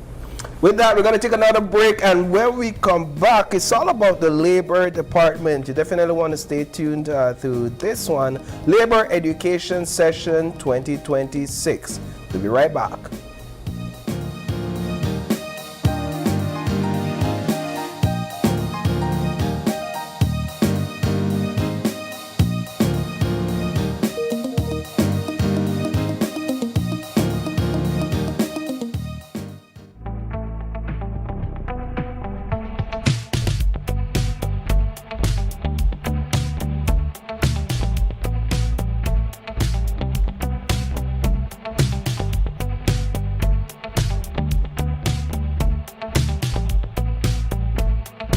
In May, make Benny's your one-stop shop for appliances. Get amazing deals for mom and appliances all May long. Benny's, quality and savings.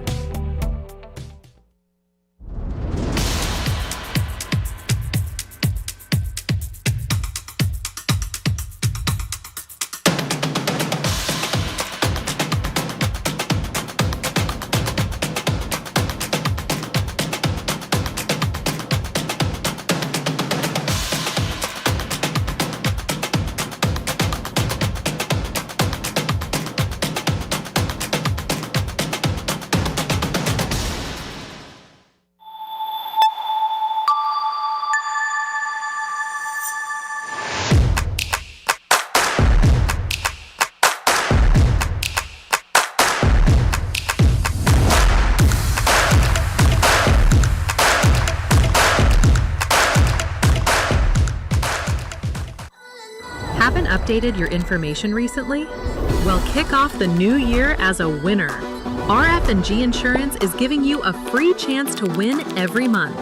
Entering is easy. Just chat with us on WhatsApp and update your information. That's it.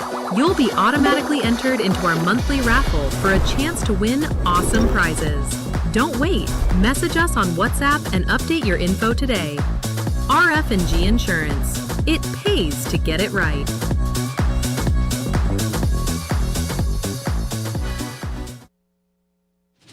Belize wakes up connected to opportunity. And across our country, the work to keep Belize connected continues. SMART continues expanding our network across the country, bringing stronger coverage to more communities. With recent service enhancements in areas at Blue Creek and Progresso, Belize City, Orange Walk, and more on the way. Where bringing education closer to home, empowering entrepreneurs to grow their businesses, supporting industries that drive our economy, and keeping families connected wherever life takes them. With every expansion, we are investing in the infrastructure that moves Belize forward. Because connection isn't just about signal, it's about opportunity, progress, and the future we are building together. SMART, bringing people together.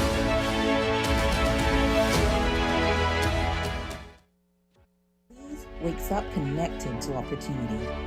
And across our country, the work to keep Belize connected continues.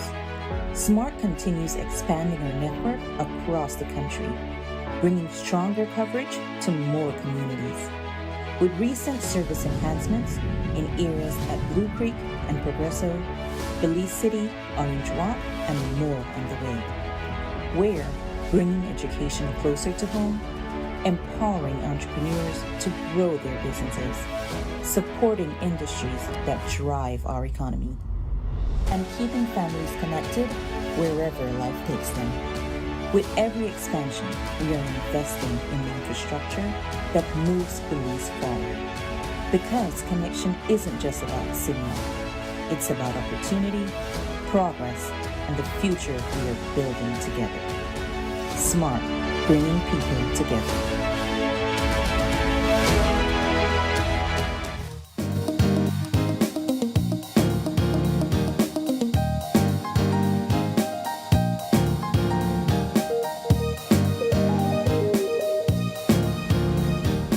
And welcome back. Joining us for our third conversation this morning is Vernon Avila. He's a labor officer with the Labor Department. Good morning. Good morning. And along with him is Yorshabel Katu. She's the manager for member relations at the Belize Chamber of Commerce and Industry. Good morning, and thank you for having us.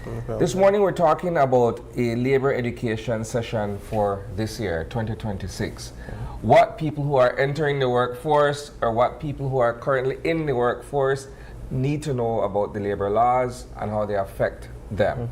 Let's begin with you, Vernon, and perhaps just give a description of what it is that this upcoming session or this ongoing session is all about. Well, this ongoing session, first of all, thank you guys for actually having us. This ongoing session will be catered for the month of May in terms of a labor education in all 10 stations. That being said, we want to educate the public, the students, the workers, the employers, maybe a refresher in terms of the Labor Act, as for also to actually know your rights, your regulation, maybe certain sections you need clarity on. And that's why we're doing this labor education countrywide, which it starts tomorrow. We will be at the Independent Station. On Friday, it will be at San Ignacio and also PG. But bear in mind, we have a flyer whereby all 10 stations will actually conduct labor education within the month of May, whereby you want to know certain benefits, maternity, vacation. And bear in mind, like I mentioned, we're in the month of May and June. You have students who are graduating from high school, sixth form. They need to know in terms of what is my right as an individual. Also, what is my right as an employer? Because you look on two spectrum.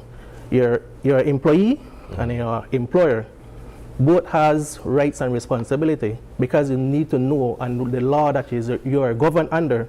So labor is conducting this labor education session for the month of May, and we want to invite the whole public, union members, and that's where also we'll have BCCI and also NTUCB with us, so they know what it is to actually join a union. Because bear in mind, union is whereby you know what you can actually conduct or how to actually govern yourself, and a union within your organization is very key and very respectful on how you can actually translate or refer information to the head of departments. And BCCI will also join us, like I mentioned, so they can actually interact in terms of the employer aspect.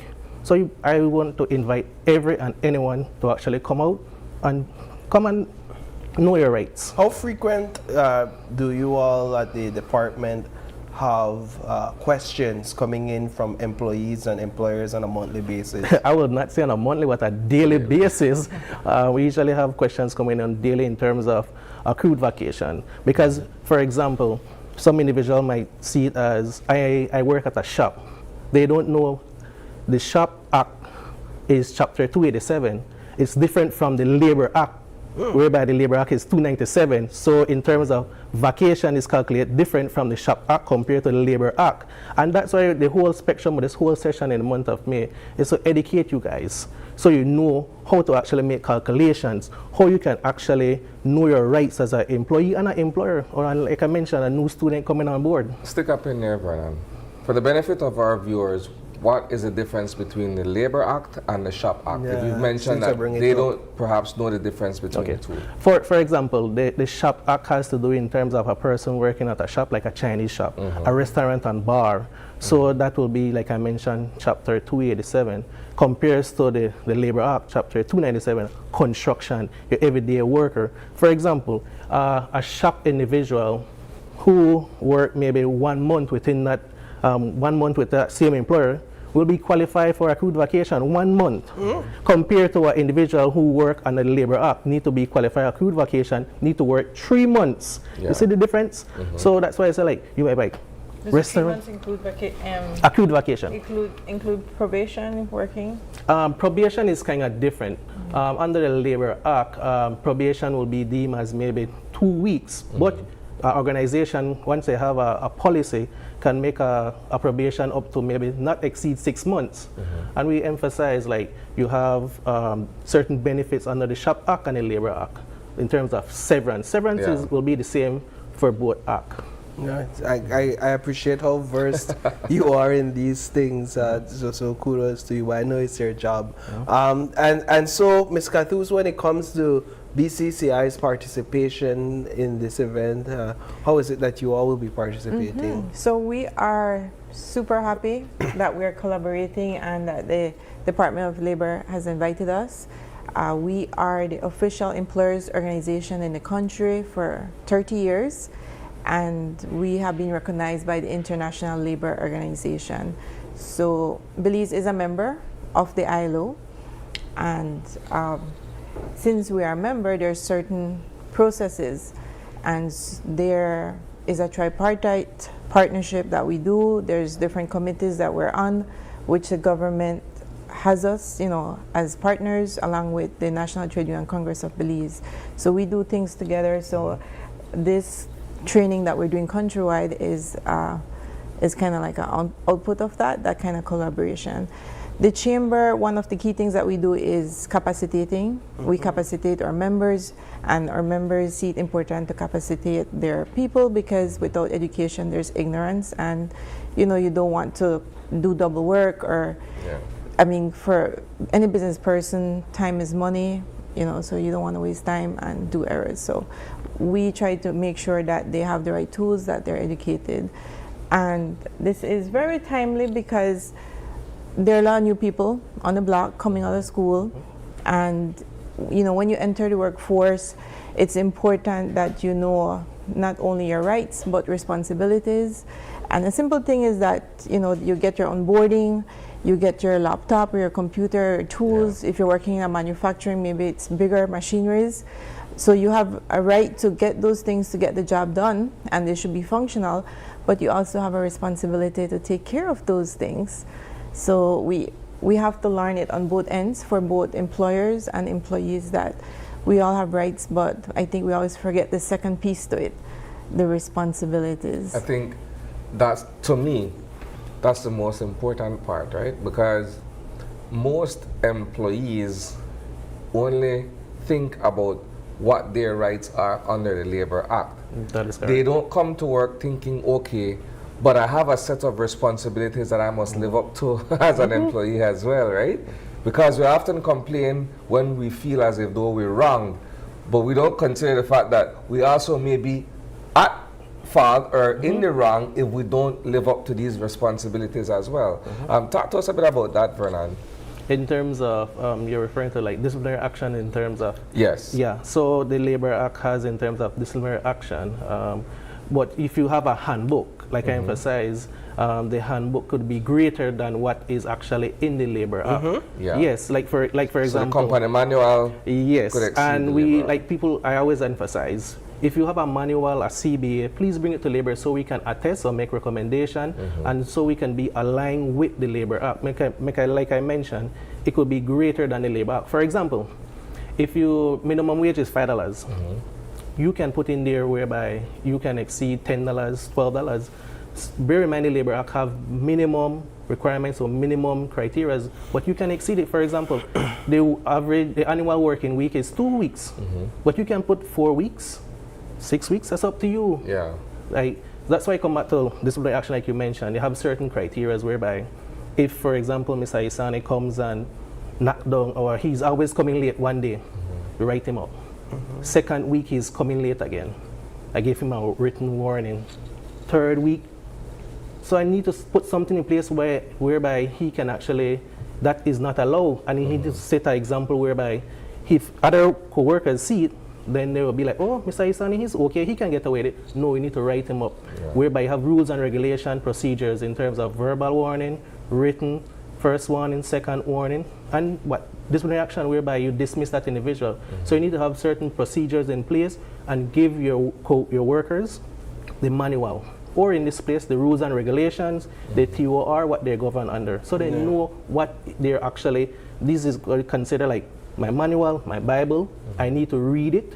So if you have any discrepancies, we can dispute it or back and forth, but it's provision whereby it's like I mentioned, it's a marriage between an employee and a employer.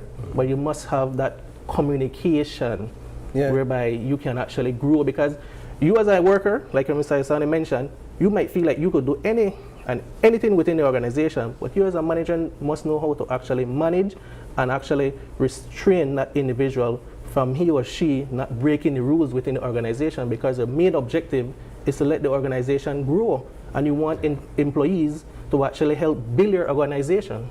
So is that to say then, on the same example, and you'll correct me if I'm wrong, that the company or the employer sets out the specifics of disciplinary action, and the Labor Act doesn't necessarily have specifics, only thresholds? Yeah, it has a disciplinary action whereby a first warning. Okay, the Labor Act sets yes, that out. Yes, we do have that within the Labor Act. But you as your manual could actually be maybe first warning, second warning, then after that a disciplinary action. Or you might have verbal warning. Bear in mind, me communicating with Mr. Isani, whereby I text Mr. Isani, I notice you're coming in late. That is a form of communication whereby you notify the employee because we're in technology phase right now. And then you can put that on his P file. And I will emphasize, yes, that he receive it because he's notified that he's always coming in late. And that could be proof that you actually indicated to Mr. Isani, whereby he's not complying with the Punctuality Act, where he's always coming late, because bear in mind, maybe the Punctuality Act is 15 minutes grace period and he's coming a whole hour. But you need to have some type of rules and regulation where you check ties your employees. No, that's good, that because is not allowed. Some employees might say, well, I've never get a warning before, not knowing, well, I've messaged you about 5 times about this, and essentially that could work as some sort of warning because of the communication that's happening there, and I like that. How, Ms. Katus, how does the BCCI plan to get its membership out to these sessions? So the invitation, they shared it with us, and we have it out on our social media pages, and it's also going out to the members. It's been out, and we have members and non-members in our database, so it's going out district. So the session is not only for members of the chamber, it's for anybody in the districts. So if you just go on either our Facebook page or Labor, we have a Facebook page. And you find it. And it's super important because it, as Vernon mentioned, you know, when you get employed, there's some steps that sometimes employers miss, or sometimes the employee doesn't even know. So basically, there's a whole onboarding process where you're supposed to get your contract, you're supposed to know your terms and conditions, you're supposed to know the whole workplace policies, so that you don't even reach that stage whereby you have all these disciplinary actions and you're getting signed up and right out, because we really don't want to get there.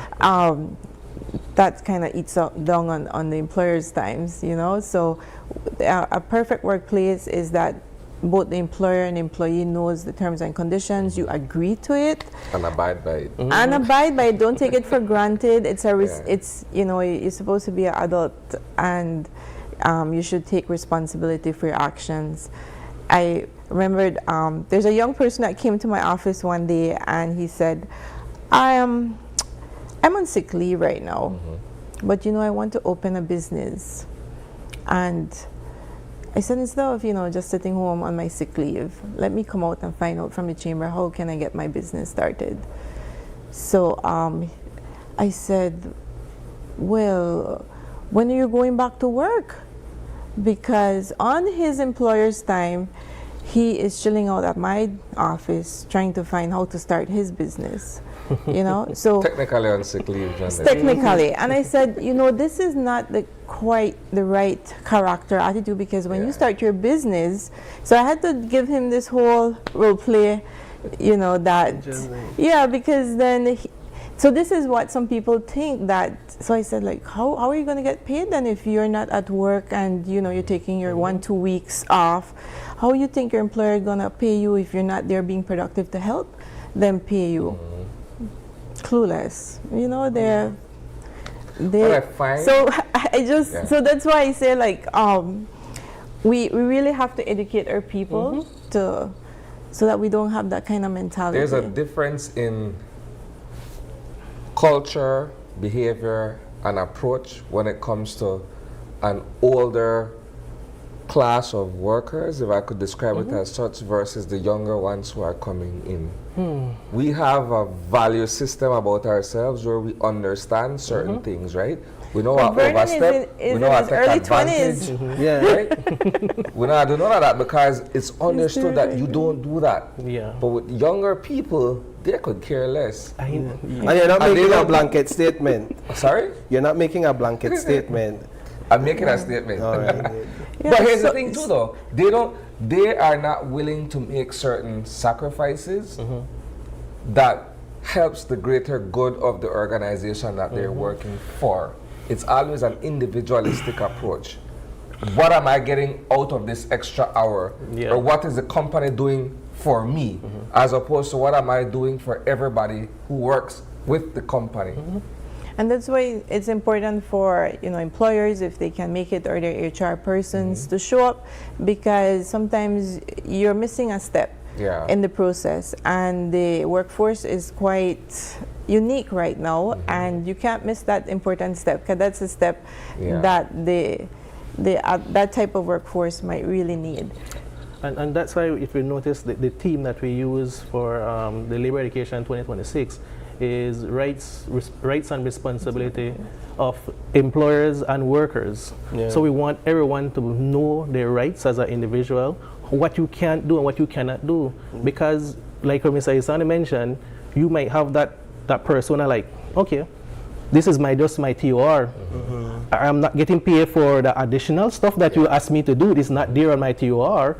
So, but you have to look on the long run, whereby you need to grow the organization and learn something different.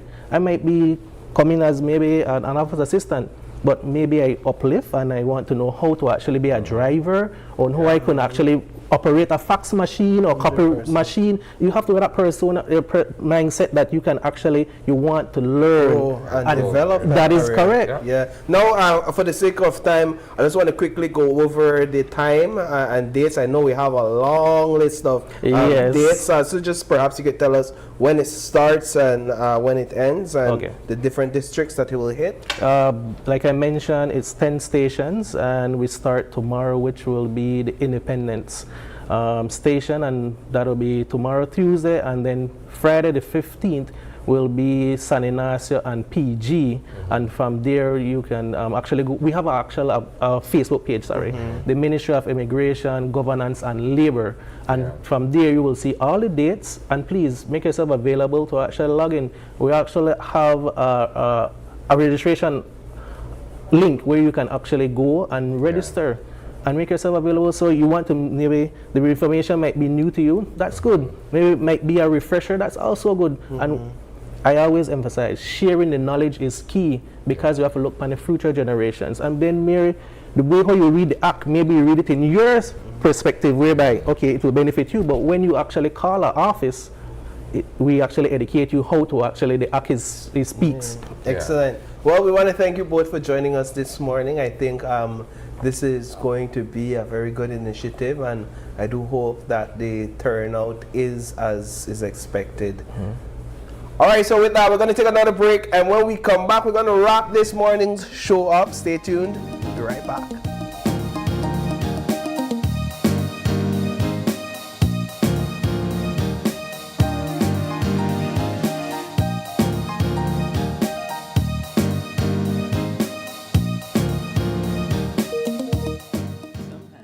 More than carry. They prepare, they fix, they comfort. They keep a home moving in ways few people notice. And even when the day is done, they are still thinking of home. For the months of May and June, we celebrate the hands that hold the home together, offering you 25% off on tiles, lights, fans, ACs, gardening supplies, and more, both in-store and online. Thank you, moms and dads, from Builders Hardware.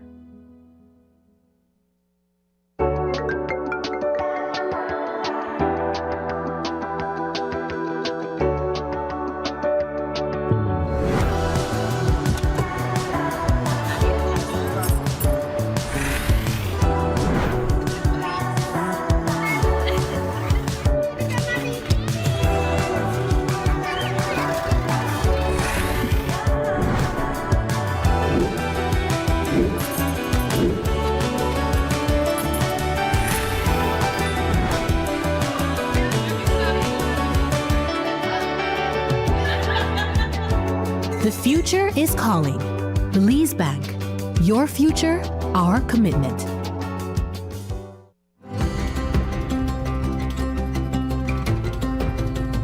For decades, BEL has powered Belize's growth and progress, lighting homes, energizing industries, and fueling national development. But in a world reshaped by extreme weather patterns, digital transformation, and evolving customer needs, the future of energy demands a new approach. The future of energy is now, and it's not just about new technology, it's about people and how we use, manage, and store power smarter. BEL is leading the transformation, blending modern advancements with the wisdom of sustainable energy practices. Integrating technologies will redefine how Belize produces and uses energy. With distributed generation and smart grid technologies, customers are becoming power partners. Energy is no longer a one-way street. BEL is making key investments that will reinforce the grid to make this a reality, ensuring energy security for generations. At BEL, we are more than an energy provider. We work to safeguard Belize's energy future, which will have demand response programs, where customers will be able to shift use during peak hours to take advantage of the new time of use or off-peak rate structures. Customer energy portals, real-time insights and tools to track usage and manage energy smarter. Smart metering, advanced metering infrastructure, faster, safer service and actionable energy insights. Distributed generation, integrating rooftop solar, microgrids and battery storage for two-way power flows into the national grid. Together, we are bringing you a brighter tomorrow.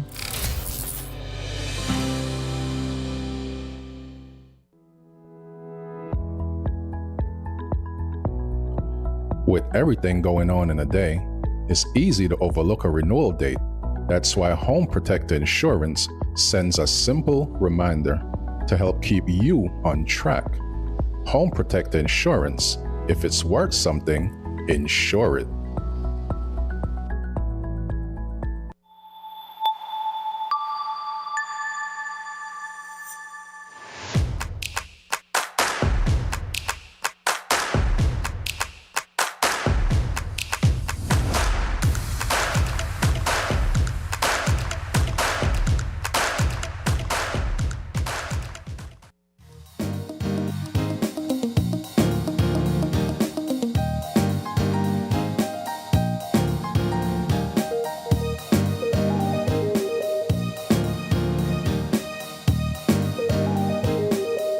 Welcome back, and that does it for our Monday, May 11th morning show. If you are celebrating a birthday today, I'd like to say happy birthday to you. If you have a birthday shout out, any questions, comments, or concerns, you can send us an email, and that email address is right there on your screen. It's going to pop up shortly. It's openyoureyes Greater Belize, OIE at greaterbelize.com. You can also catch us on social media. We have our Facebook at Open Your Eyes BC. We have our Instagram, that's OIE Belize, and even TikTok, that's openyoureyes.bz. You can also WhatsApp us or call us at 675-2555. But please, do us a favor and join us again tomorrow when you open your eyes to start your morning right. But until then, be sure to keep your eyes, your mind,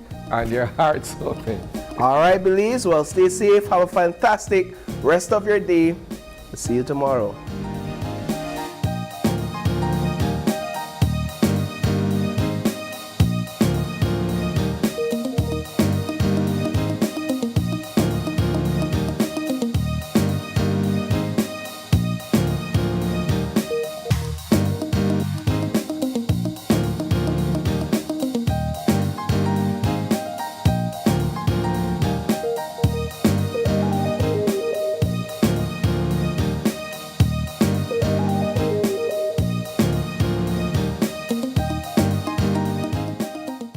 Open Your Eyes was brought to you by the Belize Bank, our country, your bank, and Smart, bringing people together.